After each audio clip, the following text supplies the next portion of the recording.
स्वागत है आपका पॉजिटिव इनबॉक्स हिंदी चैनल पर।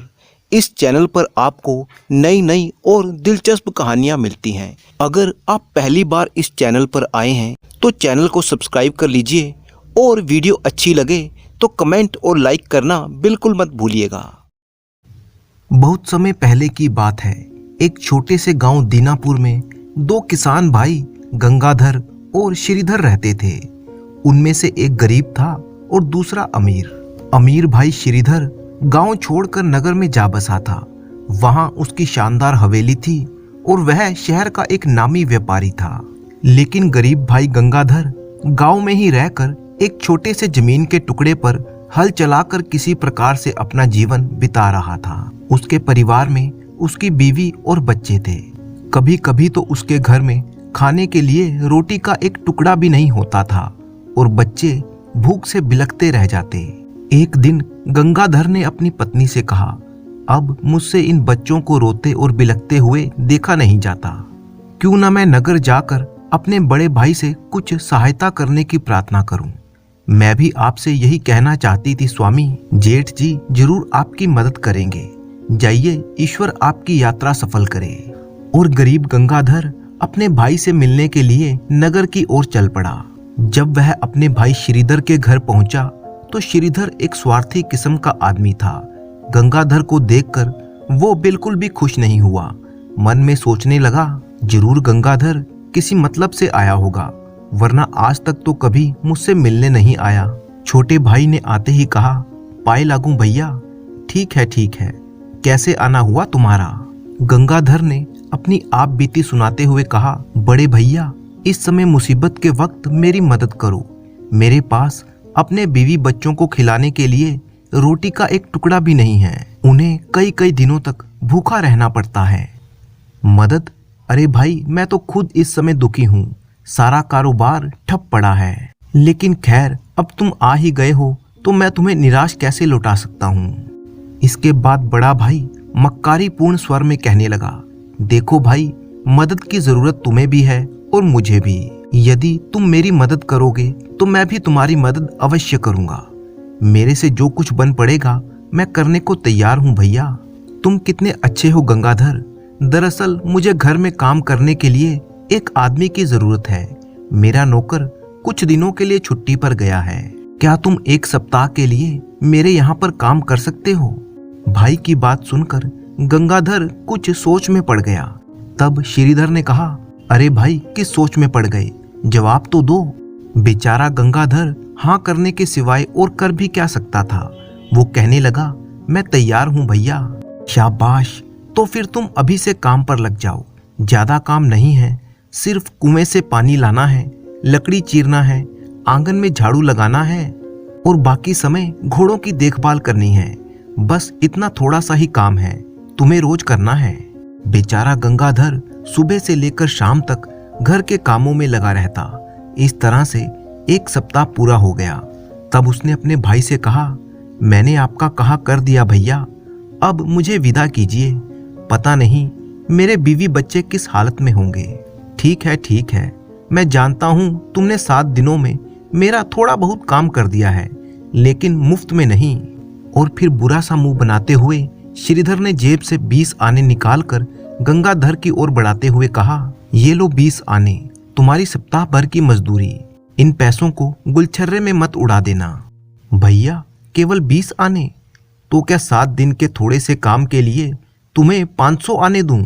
नाराज क्यों होते हो भैया? ना होने से तो ये 20 आने भी अच्छे हैं। अच्छा, प्रणाम, अब मुझे आज्ञा दीजिए। लेकिन गंगाधर अभी जाने के लिए द्वार की ओर पलटा ही था कि कुछ याद आते ही श्रीधर उसे टोकते हुए बोला, अरे हाँ भाई गंगाधर, एक बात तो तुमसे कहनी भूल ही गया।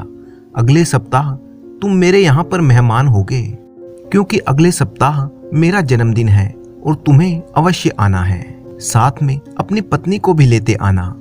ये सुनकर गंगाधर बहुत ही खुश हुआ और मन ही मन में सोचने लगा, कितना भला है मेरा भाई। मैं बेकार ही इन्हें गलत समझ रहा था। भला कोई बड़ा आदमी ऐसे मौके पर अपने छोटे और फटे हाल रिश्तेदारों को भी बुलाता है। जरूर आऊंगा। मेरी पत्नी सुनेगी तो प्रसन्न हो उठेगी। गरीब गंगाधर ने घर पहुंचकर वो 20 आने अपनी पत्नी को देते हुए कहा, इसे संभाल कर खर्च करना भाग्यवान, वरना 2 दिनों में ही भूखे मरने की नौबत आ जाएगी। बस केवल 20 आने इतने दिनों के बाद लौटे, तो वो भी केवल 20 आने लेकर। भला इससे क्या होगा? क्या जेठ जी ने तुम्हारी कोई मदद नहीं की? तब गंगाधर ने सारी कहानी अपनी पत्नी को कह सुनाई। सारी बात जानकर वो कहने लगी, ओह, ये उम्मीद नहीं थी जेठ जी से कि वो ऐसा व्यवहार करेंगे। अरे भाग्यवान, तू उन्हें इतना बुरा मत समझ, वो तो बहुत ही उदार हैं। अगले सप्ताह उनका जन्मदिन है, हमें भी मेहमानों की तरह आमंत्रित किया है उन्होंने। क्या सचमुच? तब तो आनंद आ जाएगा। अब क्योंकि नगर का सफर काफी लंबा था, इसीलिए गंगाधर और उसकी पत्नी ने अपने बच्चों को पड़ोसी के यहाँ पर छोड़ा और श्रीधर के घर की ओर चल पड़े। जब वो श्रीधर के घर पहुंचे तो गंगाधर ने अपने भाई से कहा, भैया मैं ठीक समय पर आ गया हूं ना, साथ में अपनी पत्नी को भी लाया हूं। ठीक है, जाओ उधर जाकर बैठ जाओ। अब गंगाधर और उसकी पत्नी घर के एक कोने में जाकर बैठ गए। बेचारा गंगाधर और उसकी पत्नी श्रीधर की मंशा से अनभिज्ञ चुपचाप एक कोने में बैठे रहे। वे मेहमानों को खाते पीते और हंसते बतियाते देखते रहे। श्रीधर ने अपने भाई और उसकी पत्नी की तरफ कोई भी ध्यान नहीं दिया।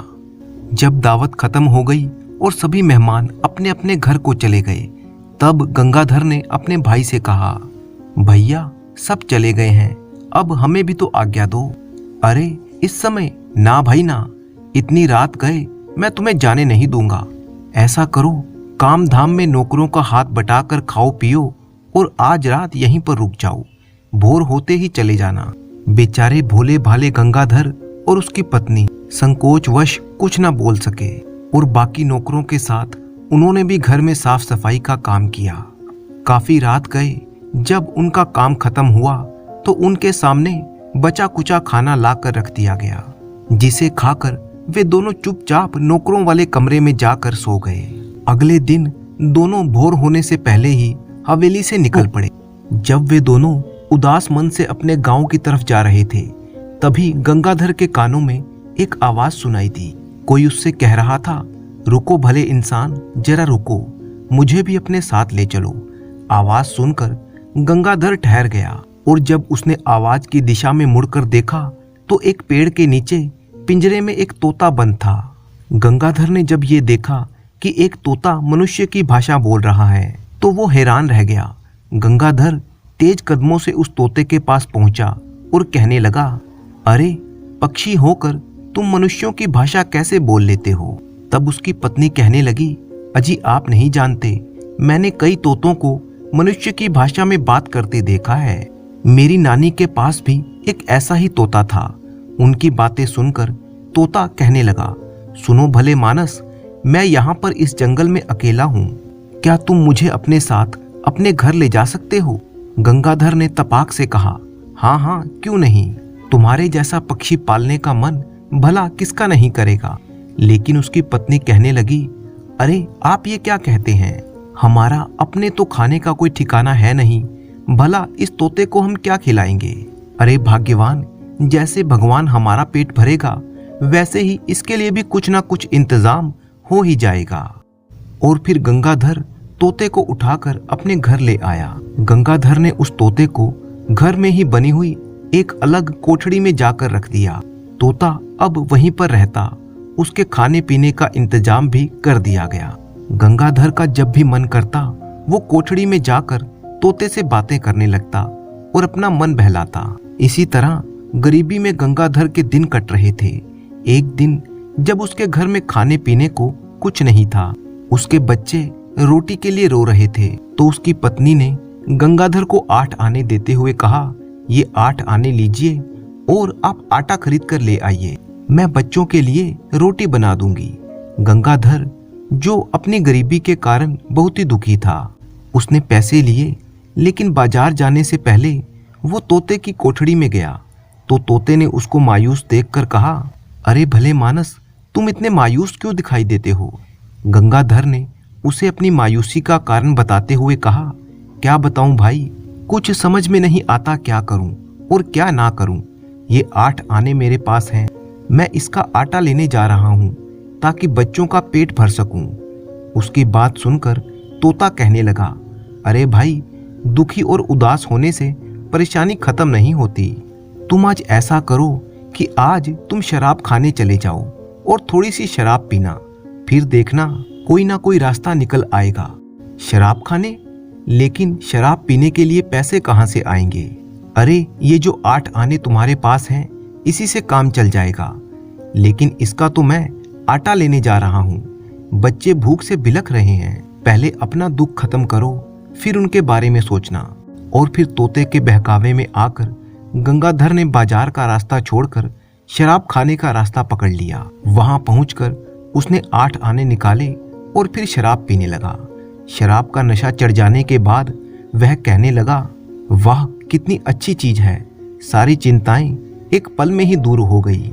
शराब पीकर झूमता झामता गंगाधर काफी रात देर से अपने घर लौटा तो उसकी पत्नी कहने लगी, इतनी देर कहाँ लगा दी, आटा कहाँ पर है? देखो बच्चे रो रो कर सो गए, तो फिर तू क्यों जाग रही है? जा तू भी सो जा। अरे आपने शराब पी है? चुप ना समझ, मैं शराब नहीं बल्कि चिंता से मुक्त होने वाली दवाई पीकर आया हूँ। अब जाकर सो जा और मुझे भी सोने दे। लेकिन सुबह जब गंगाधर उठा तो उसके सामने फिर से वही दृश्य था। उसके बच्चे भूख से बिलख रहे थे। पत्नी ने कहा, तुम तो शराब पीकर चिंता से मुक्त हो गए, लेकिन बच्चे तो अभी भी भूखे हैं। पत्नी की बात सुनकर वह गुस्से में आकर कहने लगा, भूखे हैं तो मैं क्या करूं? किसी से थोड़ा सा आटा उधार मांग ला और इनके मुंह में ठूस दे। अब तो यही करना होगा, पता नहीं कोई आटा देगा भी या नहीं। गंगाधर कहने लगा, इन सब ने मिलकर तो मेरा दिमाग खराब कर दिया है। अपनी पत्नी के घर से बाहर जाते ही गंगाधर एक बार फिर से तोते वाली कोठड़ी में गया। तोता उसे देखकर कहने लगा, अरे भले मानस, उदास और दुखी मत हो, ये दुख तो केवल कुछ ही पलों के लिए है। जाओ शराब खाने और थोड़ी सी शराब पी लो, फिर देखना कल की ही तरह से तुम्हारी सारी चिंताएं दूर हो जाएंगी। लेकिन पीने के लिए मेरे पास अब पैसा नहीं है। अरे भाई, तुम्हारे घर में जो पीतल की हांडी रखी है वह कब काम आएगी? तुम वो हांडी लो, उसे बाजार में बेच दो, जो पैसे मिले उससे शराब पी लो। तोते के बहकाने पर गंगाधर की बुद्धि एक बार फिर से भ्रष्ट हो गई। उसने हांडी को बाजार में बेचा। बच्चों को रोता हुआ छोड़कर वो शराब खाने, शराब पीने पहुंच गया। उस रात को भी जब गंगाधर शराब पीकर अपने घर लौटा तो उसकी पत्नी अपना माथा पीट कर कहने लगी, हे भगवान, ये तो आज फिर से शराब पीकर आए हैं। चुप हो जा ओ मूर्ख, अगर पी भी है तो अपने पैसों की पी है। और फिर गंगाधर खराटे भरता हुआ सो गया। अब तो जैसे रोज का यही नियम था। अगली सुबह जब उसकी पत्नी फिर से बच्चों के खाने का इंतजाम करने के लिए घर से बाहर गई तो गंगाधर तोते की कोठड़ी में गया। तोते ने कहा, क्यों भाई, आज तुम उदास क्यों हो? गंगाधर ने कहा, कारण तो तुम्हें मालूम ही है, घर में खाने के लिए कुछ भी नहीं है। तोता एक बार फिर से उसे शराब पीने के लिए उकसाने लगा। थोड़ी सी पी लो गंगा भाई, जब दिमाग ठीक से काम करेगा तभी दुखों से छुटकारा पाने का कोई उपाय आएगा। कहते तो तुम ठीक हो भाई, लेकिन अब शराब पीने के लिए पैसे कहाँ से आएंगे? अरे पैसे की क्या जरूरत है, तुम्हारे पास तुम्हारे बैल है ना, बस वही काफी है। क्या मेरे बैल? गंगाधर ने तुरंत अपने बैलों को खोलकर उन्हें बाजार में बेच दिया और फिर से वो शराब खाने पहुंच गया। अब उसके पास इतने पैसे थे कि वो पूरे 1 हफ्ते तक आराम से शराब पी सकता था।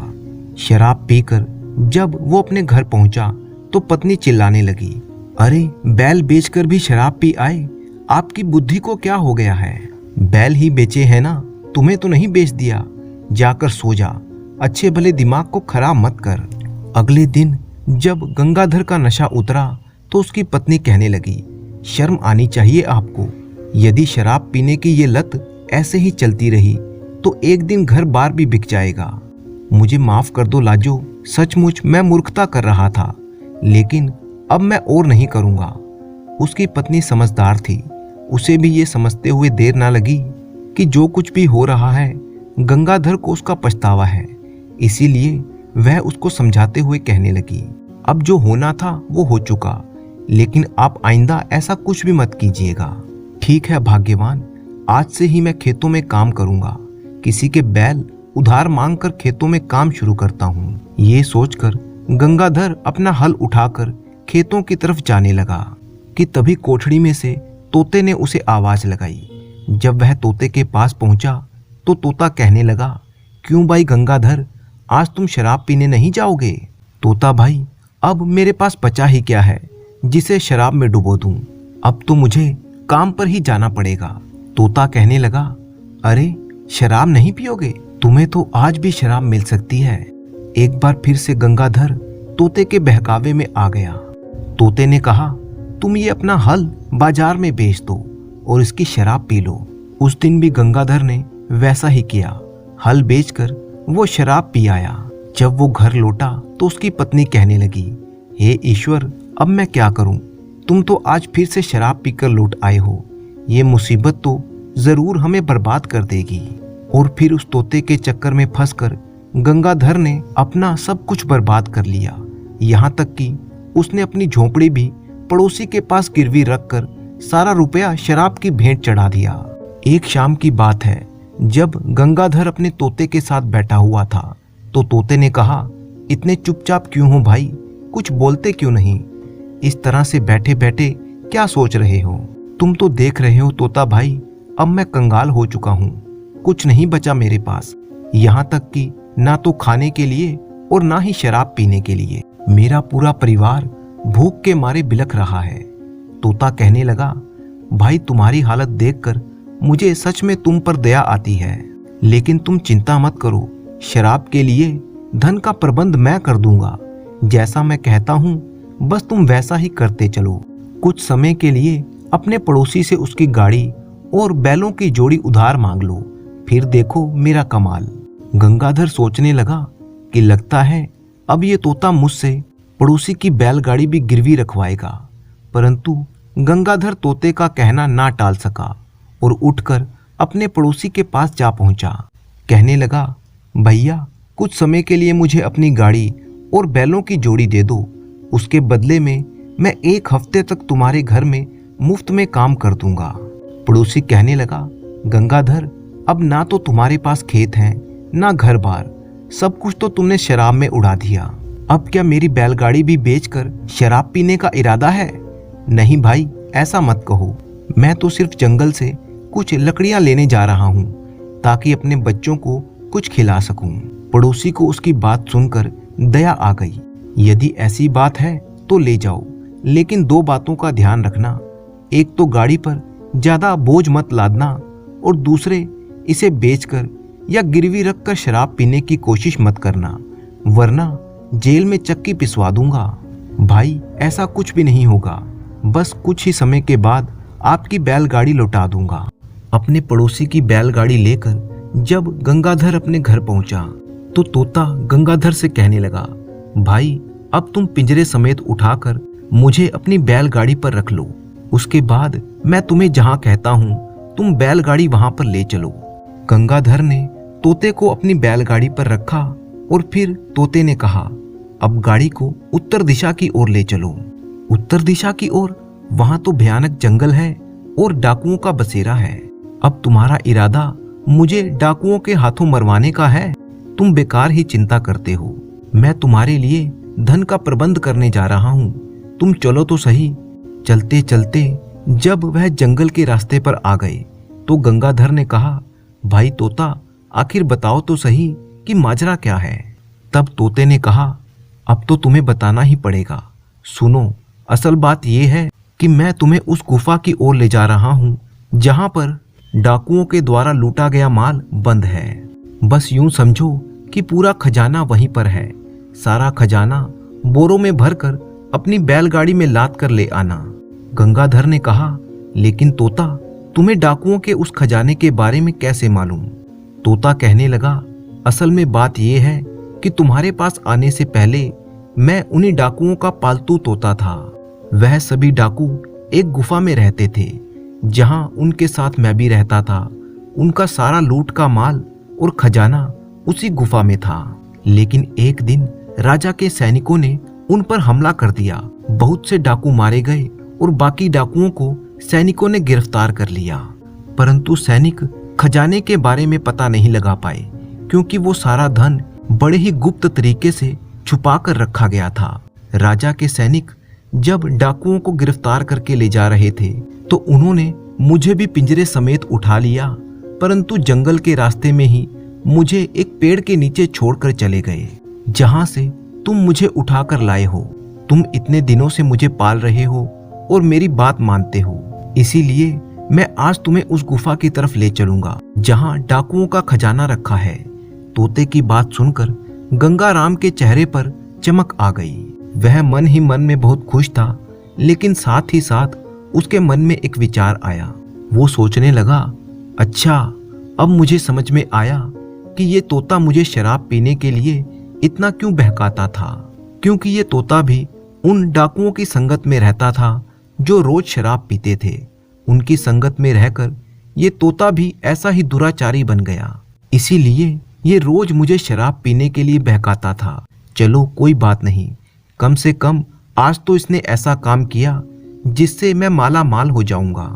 जल्दी ही गंगाधर बैलगाड़ी और तोते के सहित उस गुफा के सामने जा पहुंचा जहां डाकुओं का खजाना पड़ा था।